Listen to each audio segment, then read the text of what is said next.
रखना है कि मेरा योगदान भोजपुरी के प्रति क्या समर्पण रहा। जिस दिन मैं मरूंगा उस दिन मेरा कौन सा गीत बजाएगा, मेरा गाया हुआ आइटम सॉन्ग। तो हाँ दोस्तों, जैसा कि आप लोगों ने सुना कि कल्पना पाटोवारी का एक इंटरव्यू बड़ी तेजी से वायरल हो रहा है और उसमें ये बताया जा रहा है कि कल्पना पाटोवारी या तो पवन सिंह की तारीफ कर रही हैं या फिर उनको ताना मार रही हैं। तो दोस्तों, पवन सिंह के बर्थडे पे पवन सिंह और उनकी गाना उनके बर्थडे के उपलक्ष्य में आया था। कल्पना पाटोवारी की आवाज़ थी उसमें, आरा के ओठ लाली करके ये गाना था और बेहद ही खूबसूरत गाना था। लेकिन गाने में प्रॉब्लम ये था कि पवन सिंह की आवाज़ तो ज़बरदस्त थी उस गाने में, लेकिन पवन सिंह के अलावा कल्पना पाटोवारी की आवाज़ उतनी ज़्यादा अच्छी नहीं थी। पता नहीं कैसे मिक्सिंग हुआ था।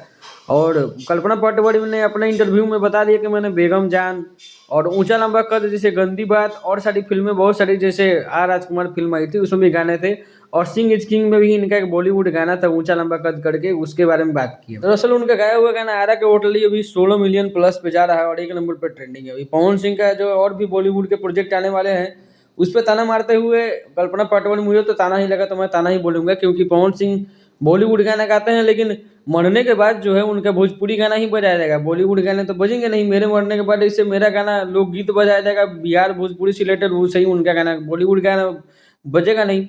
पवन सिंह तो पिछले बॉलीवुड में जो गाने गाए हैं उनसे काफ़ी ज़्यादा उनका नाम हुआ है, काफ़ी क्रेज़ भी बन गया है, काफ़ी उनके बॉलीवुड गाने हिट सुपर हिट भी रहे हैं और काफ़ी ज़्यादा फिल्मों को भी सपोर्ट मिला है उनसे। तो आपको क्या लगता है, कल्पना पाटोवारी ताना मार रही हैं कि उनका तारीफ कर रही है? अपनी राय जरूर दीजिएगा।